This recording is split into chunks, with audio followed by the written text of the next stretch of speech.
Alors aujourd'hui, je suis avec Loïc Clément.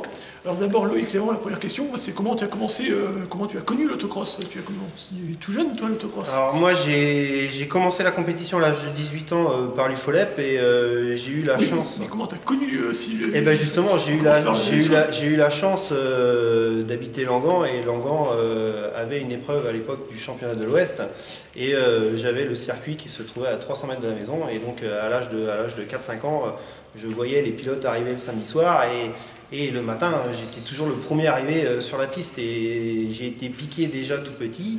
Et je disais toujours plus tard je ferai de la course automobile. Et j'ai commencé à l'âge de 18 ans, du coup, à l'obtention du permis en UFOLEP avec mon beau-frère, qui lui aussi aimait la discipline. Et du coup, on a monté une auto, une 205 GTI à l'époque, à Nitsys. Et on a monté une auto tous les deux, on faisait une double monte, chacun notre week-end. Et on s'était dit, si ça nous plaît, on montera une deuxième voiture, et bah forcément, ça nous a plu. Donc on a monté une deuxième voiture, et après ça s'est enfilé de fil en aiguille comme ça, et on a enchaîné les saisons. Moi j'ai fait 6 saisons du FOLEP, et après l'obtention de 2 titres en UFOLEP dans mon championnat respectif, j'ai voilà, le Grand Fougeray pour le nommer, qui d'ailleurs... Et donc toi à ton époque, ils étaient déjà passés UFOLEP, le Grand Fougeray? Non, on dit UFOLEP parce que voilà, mais non, ça restait vraiment le Supercross, c'était un club bien à eux, quoi. Parce qu'on peut dire aussi, c'était un club, il y a eu c'est un des grands courants en fédération qui était le Grand Fougeray, quoi. Voilà, avec la 622, avec exactement. Des choses comme ça. Il y avait des choses, il y avait donc c'est UFOLEP là dans le sud de l'île-et-Vilaine, et dans le nord il y avait l'autoclub de Saint-Domingue-du-Cormier. Voilà, c'était ça. Deux choses différentes, quoi. Et donc moi j'ai obtenu 2 fois le titre en 2 litres au Grand Fougeray, et après bon, j'ai décidé d'arrêter pour diverses raisons. J'avais fait un peu le tour et surtout bon, j'avais des impératifs personnels. Et puis à la suite de ça, j'ai fait l'obtention d'une Clio T3F en autocross qui appartenait à Guénaël Blanche, qui était de Mauron. Et là, j'ai fait une première année en 2005, j'ai fait une mi-saison. En fait, j'ai fait quelques courses qui étaient bien, hein, avec des résultats acceptables. Et en 2006, j'ai fait un championnat complet. Et là, j'ai fini 3e du championnat de l'Ouest l'année-là. À la suite de ça, j'ai vendu l'auto. Et en 2009, je suis reparti pour une saison complète avec le châssis de propulsion S4, avec le moteur V6 3,5 litres. C'est l'ancien champion d'Europe avec Jean Vincent. Alors, c'était le châssis qui avait donc appartenu à Jean-Paul Vincendo. C'était le S4 03. Donc numéro 1, un des même 02. C'était un des tout premiers S4 que Jean-Paul avait eu dans les mains. Après, ensuite, a été dans les mains d'Yves-Marie Daillot avec le moteur Porsche. Et donc moi j'ai fait l'acquisition de ce châssis-là en 2008 et j'ai monté un V6 Nissan dedans que j'avais acheté d'occasion à comment qui courait en rallycross, je sais plus son nom, Marc Maurice. C'était un moteur à Marc Maurice, une préparation Gaëtan Sarrazin. Donc là j'ai roulé en Gaëtan Sarrazin fait une course avec son public. Voilà, donc en 2009 j'ai pas pu faire le championnat complet, j'ai eu des soucis de santé, donc ça m'a privé de quelques courses. Et c'était le développement de la machine, le 4 roues, une découverte pour moi, encore un peu jeune malgré tout dans le milieu, et en collaboration avec Gaëtan Sarrazin qui était le préparateur du moteur, je lui avais fait la proposition de prendre le S4 pour une course, et chose qu'il a accepté tout de suite, et il avait fait donc l'épreuve de Cadin avec en 2009, et là il avait tout gagné. Moi, j'avais jamais rien gagné avec, mais Gaëtan, voilà, le maître Gaëtan a pris le véhicule et lui, il a réussi à tout gagner. Et donc en 2010, là, on a réussi à partir et à trouver le budget pour partir sur une saison complète. Là, on a eu énormément de soucis de boîte encore cette année-ci. Et là, on finit. Parce que c'était pas une boîte séquentielle que tu avais dessus? Alors, c'était une boîte séquentielle, une boîte UN SADEF séquentielle. Ah oui, d'accord. Donc ça restait une boîte UN, c'était pas une SL, c'était une boîte UN. Et là on a eu énormément de soucis de boîte encore cette année-là. Et on finit deuxième du championnat de l'Ouest à 4 points de Michel Gardien qui a été champion de l'Ouest, je crois, pour la 2e ou 3e fois. D'accord. Et là en 2011, donc pendant l'hiver, là on avait fait carrément une mise à nu du châssis. On avait développé le moteur toujours en collaboration avec Gaëtan. Et là, 2011, là, on a pratiquement gagné toutes les courses, sauf une. On a fait des très bonnes performances où on a tapé plusieurs fois, à 2 reprises, la première ligne en championnat de France. Et là, on finit champion de l'Ouest. Et à la suite de ça, pour des raisons professionnelles et personnelles, on a vendu la machine qui était partie dans le sud. C'était Michel Sagne qui avait fait l'acquisition de celle-ci. Je crois qu'il va revenir l'année prochaine. Et donc Michel Sagne l'a eu, j'étais et je suis toujours en contact avec Michel, et Michel en était super content. Et l'a vendu, je ne sais plus quelle année, à Anthony Lanoé, qui lui-même a fait 1 ou 2 courses, je crois, ou 3 courses avec, qui après lui-même l'a revendu à Sébastien Boucard, et qui là vient de le revendre, d'après mes sources, à Jean-Paul. Non, c'est pas Jean-Paul. Bernard Lemarié, je crois. Bernard Lemarié, c'est ça, Bernard Lemarié. Donc c'est bien, je suis content, on va revoir le S4 en championnat de l'Ouest. Moi j'en étais super content de ce châssis et ça a toujours bien marché, quoi. Donc moi j'ai arrêté en 2011 et puis après j'ai fait un peu intermittent de la course, quoi. J'ai refait quelques courses en UFOLEP, j'ai eu la chance qu'on me prête des machines. En 2013 j'ai Christophe, mon ami Christophe, qui m'a prêté la Matra Murena qui appartenait donc à Roger Février. Il me l'a prêté pour faire quelques courses.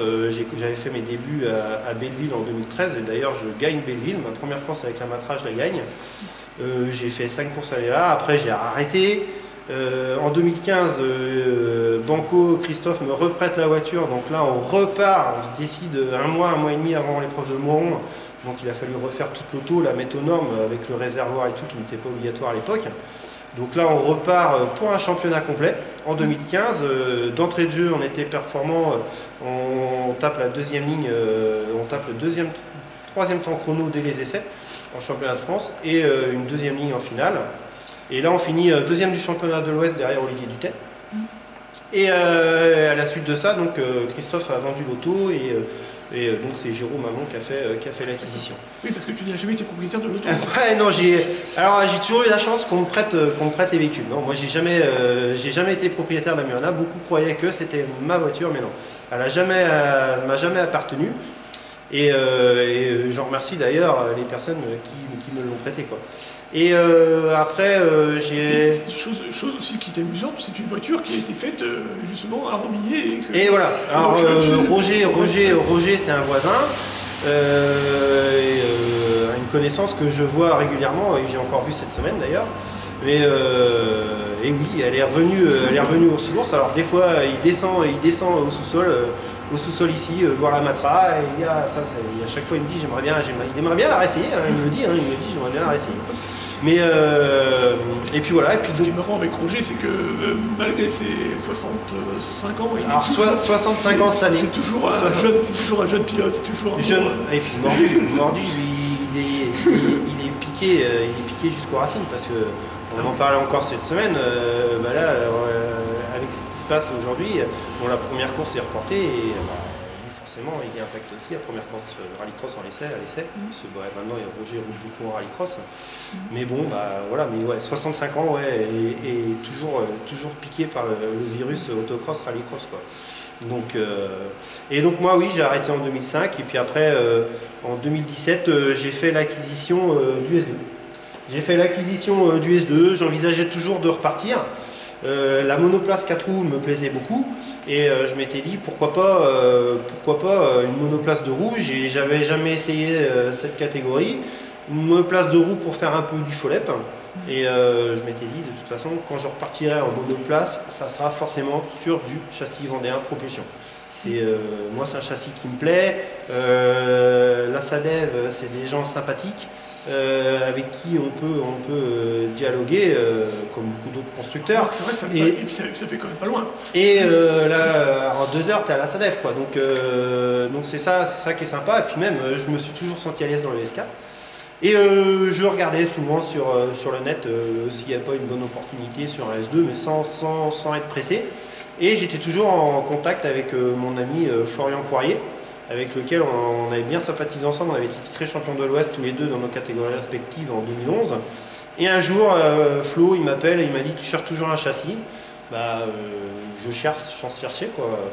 Il me dit « Je suis vendeur du mien, avec lequel il roulait lui-même en UFOLEP. » Et il me dit « Ça me ferait plaisir que ça soit toi qui l'aies. » Moi, connaissant Flo, forcément, j'avais même pas besoin de m'inquiéter sur la qualité du matériel, parce que je sais que Florian, c'est quelqu'un qui est assez maniaque et minutieux dans ses montages. Donc on s'est entendu sur le prix, bah, allez hop, je dis banco, on y va quoi. Et donc première sortie en course UFOLEP, je me suis tout de suite senti super à l'aise, il y avait un bon compromis châssis, moteur, boîte, suspension. Et donc j'ai fait 5 courses en 2017 avec ce châssis. Et puis voilà, et puis après je me suis dit 2018 on va repartir pour un championnat UFOLEP complet. J'ai eu des projets professionnels qui ont tout bouleversé. Et du coup le châssis est resté de côté quoi. On a fait une abstraction aux courses. Et puis 2019... On peut le dire, tu as fait l'acquisition de ce garage où est-ce qu'on est. Voilà, et donc là on peut te faire un peu de pub, tu es agent Citroën. Tu es agent Citroën à GMC. Donc, voilà, garage Citroën à GMC. Là on est au sein de l'entreprise, on a l'activité professionnelle qui se trouve en haut. Et ce que j'appelle moi ma soupape qui se trouve au sous-sol en bas. Quand je descends ici, je décompresse totalement, je pense à autre chose. Et la compétition qui est ma soupape d'évacuation du quotidien professionnel, sans l'oublier, parce qu'il y a juste à monter à l'étage et j'y suis. Donc là, j'ai la chance d'avoir un établissement qui me permet de bien dissocier les deux, de ne pas mélanger le professionnel et le personnel, et de pouvoir travailler dans de bonnes conditions. Quoi. Oui, voilà, là je suis bien, et ça me permet aussi, voilà, on ne va pas se voiler la face, hein, on a les moyens matériels de faire des machines présentables et de qualité fiable. Et donc l'année dernière, surcroît d'activité, vraiment à saturation dans le travail, à travailler 7 jours sur 7, là je dis non, il faut une soupape. Donc là, j'avais repéré déjà depuis le début de la saison qu'il y avait une Matra, une Murena qui ne roulait plus. Donc j'ai contacté Jérôme, avec qui j'ai toujours été en lien aussi, parce que je m'intéressais aux résultats de la voiture, forcément. Et je contacte Jérôme et je lui dis tiens, est-ce qu'il y aurait moyen éventuellement que tu loues la Matra?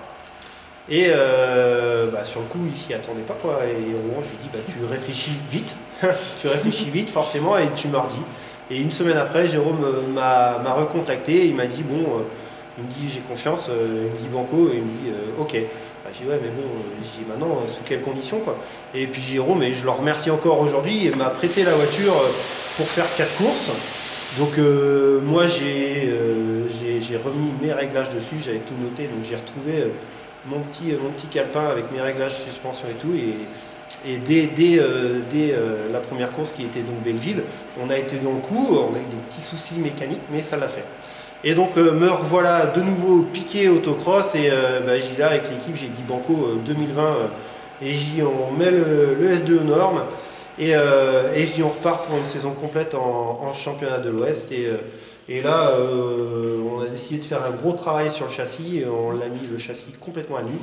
Nouvelle norme, directement, donc on a envoyé le châssis directement dans les ateliers propulsion pour mettre le châssis aux normes, nouveau faisceau électrique, nouvelle gestion e-race, et on a longuement hésité au niveau de la motorisation. Ouais. Et en collaboration. Donc tu es un des derniers à utiliser le Clio, le Mégane. Le Mégane. Donc là, en collaboration avec mon ami Olivier, qui est un ami d'école, avec qui j'ai toujours travaillé sur mes moteurs, en moteur 4 cylindres.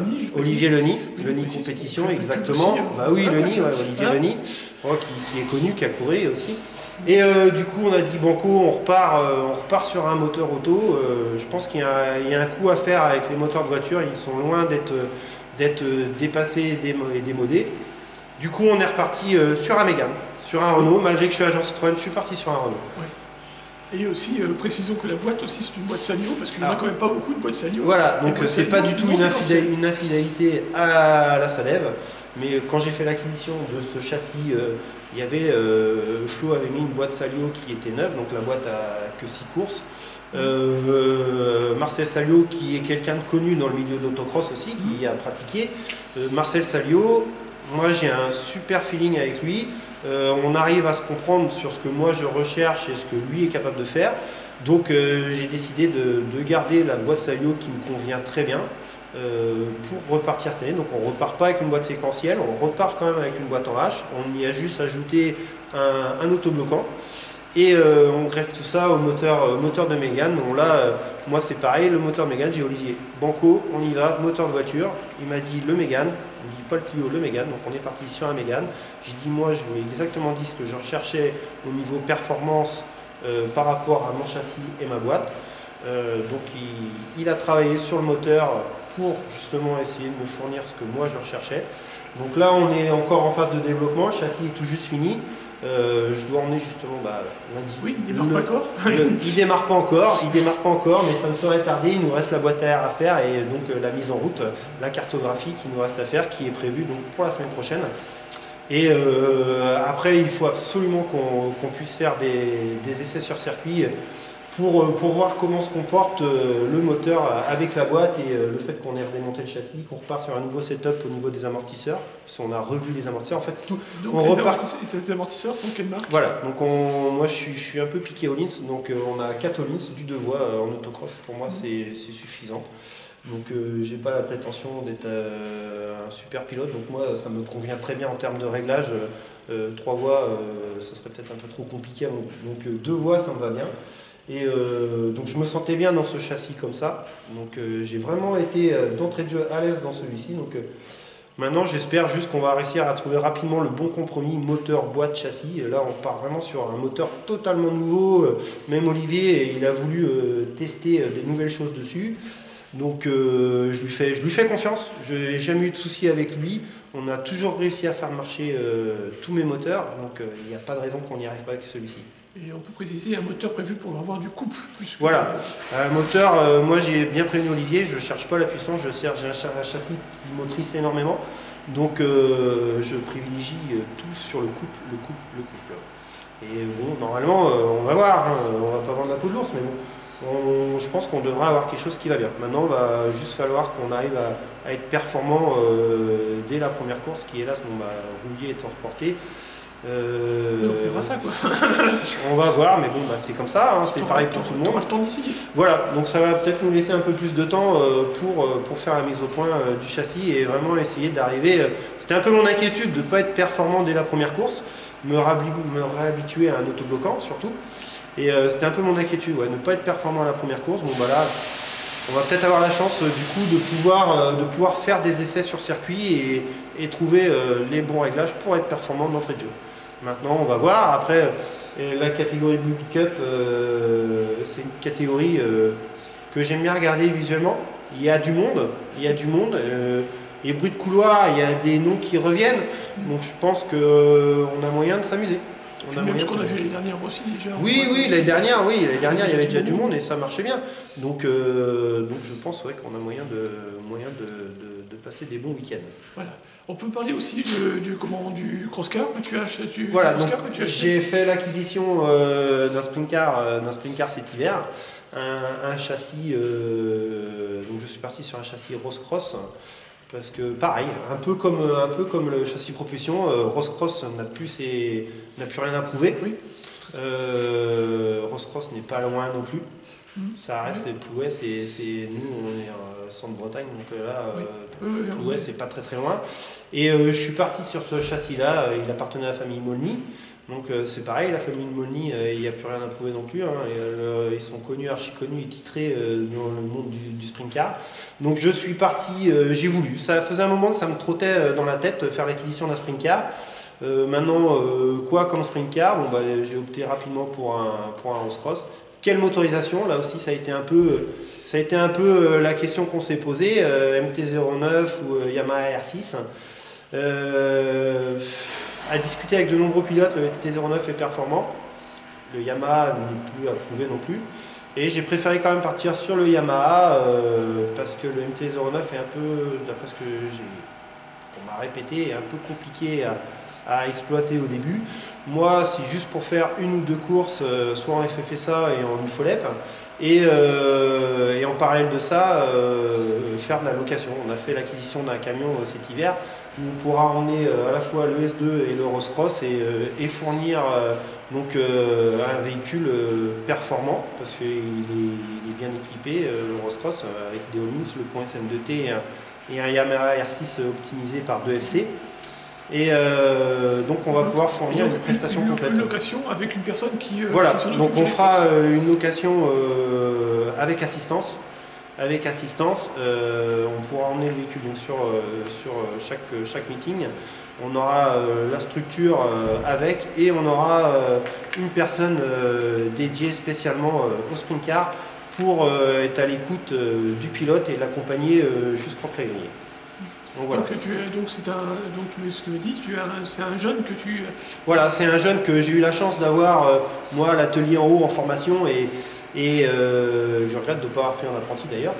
Et qui est piqué et passionné par les courses et il s'intéresse réellement. Et quand moi j'ai eu cette idée là, j'en ai d'abord parlé à ses parents m'ont dit posez la question, mais nous il n'y a pas de souci, direct ça a été banco quoi. Donc nous on est déjà une équipe, j'ai toujours des collègues qui me suivent, j'ai Samuel, Christophe et d'autres noms, Franck, Marvin qui me suivent, j'ai eu My League, j'ai toujours eu la chance d'avoir une bonne équipe à chaque course. Là, je demande toujours avant aux gars, vous voulez me suivre, si c'est banco, allez, bom, on y va. Et puis donc là, on teste, on va voir. Hein. C'est pour moi aussi pouvoir rouler une ou deux courses, pouvoir faire rouler sur circuit privé les gars de mon équipe aussi, et puis en parallèle de ça, faire de la location. Et donc là, l'engin va être mis à nu exactement comme le S2, et on va le refaire à l'identique comme on sait le faire, et essayer de faire ça au mieux possible. Quoi. Oui. Voilà. Bon, ça fait une bonne saison. Quoi. Une bonne saison, ouais, et surtout de l'occupation. Oui, de l'occupation, parce que malgré tout, ça prend que du les temps. courses soient reportées, ça va être un peu bénéfique pour toi, parce qu'il y a encore un peu de temps. Quoi. Exactement, le camion n'est pas tout à fait fini d'aménager. Le S2, lui, bon, c'était la priorité. Le S2, c'était la priorité, donc lui, j'étais pas inquiet, il aurait été prêt pour l'épreuve de rouillé. Maintenant, le Rose Cross, c'était pas prévu qu'il soit roulant pour l'épreuve de rouillé. Ça, c'était sûr, parce que je voulais absolument mettre le châssis à nu. Mais il fallait d'abord finir le S2. Donc je pense que ouais, le Rose Cross, du coup, on va l'attaquer incessamment sous peu. Et le moteur est déjà en révision chez 2FC. Et donc, dans l'idée pour le Rose Cross, ce serait de faire la pernelle avec... Éventuellement, ouais, j'envisage, pourquoi pas, si la machine est prête, pourquoi pas faire la pernelle en super sprint. Pourquoi pas, on m'a dit que c'était un site qui était sympa en bord de côte. Ouais. Et puis qu'il y avait une bonne ambiance c'est les plages du Barcelone. Là-bas, voilà, chez la famille Bousset. Donc on m'a dit s'il y avait une course qu'il faut faire, c'est celle-ci. Donc pourquoi pas, c'est une épreuve qui compte pas pour le championnat de l'Ouest d'autocross. Donc pourquoi pas la faire. Si, il compte pour le championnat de l'Ouest de l'autocross. Non, pas. De sprint car, excuse-moi. Voilà, de sprint car, voilà, mais pas d'autocross pur. Donc c'est pour ça. Pourquoi pas aller la faire en sprint car, et puis bon, si je peux me faire plaisir sur une ou deux courses UFOLEP, voilà. Mais on verra. Après là, on n'a pas d'impératif. Nous, notre priorité, ça reste la Buggy Cup en autocross, championnat complet. Et voilà, on n'y va pas pour faire une année de découverte. Je précise aussi, quand tu dis championnat complet, on parle du championnat de l'Ouest. Championnat de l'Ouest, maintenant, championnat de France, déjà championnat de l'Ouest, bon, ça reste assez coûteux aussi, en termes de logistique, de déplacement et tout. Voilà. Donc non, un championnat de France, j'y ai jamais pensé, parce que toujours une question financière. Et surtout, il faut avoir l'équipe qui suive aussi sur chaque épreuve, parce que bon, forcément ça impacte sur l'activité professionnelle. Et non, moi ma priorité reste aussi mon activité professionnelle. Les courses, malgré que ça reste une soupape, ils viennent en second plan, quoi. Donc non. Si les épreuves de l'Ouest, c'est dommage, on a perdu 3 belles épreuves du France dans l'Ouest, parce que on perd Monron, Saint-Vincent et Saint-Georges-de-Montaigu qui est passé à Europe. Donc pour faire Monron et Saint-Vincent, maintenant il faut pilote prioritaire. Nous en Buggy Cup, il y en a 20, il y a 26 places, ça laisse 6 places. C'est compliqué. Si tu es champion de l'Ouest cette année, ça devrait... Ouais, mais on n'aura pas cette prétention-là quand même. On n'aura pas cette prétention-là. On y va pour forcément essayer de faire une perf, comme j'ai toujours eu pour objectif dans n'importe quelle catégorie que j'ai pu rouler. Mon but, c'est toujours de faire la meilleure perf possible. De là à gagner, non, on n'a pas cette prétention-là du tout. Parce qu'il y a des bons clients, des très bons clients en championnat de l'Ouest Buggy Cup, Fred Morset ou bien d'autres. C'est des gars qui ont pu leur preuve à faire et qui savent conduire et qui ont des machines compétitives. Donc maintenant, si on peut aller s'amuser avec eux, moi je signe. c'est vrai que ça va faire aussi une diversité dans cette catégorie qui va être très intéressante aussi. Parce que c'est une des catégories, forcément, où on retrouve le plus, contrairement à la tourisme, on retrouve le plus de moteurs de moto. Donc j'arrive moi avec un moteur auto. Oui. Voilà, ça peut être sympa, un châssis qui va bien, donc je me répète, mais on va essayer de trouver la meilleure homogénéité possible et essayer de faire la meilleure perf possible, quoi. Voilà.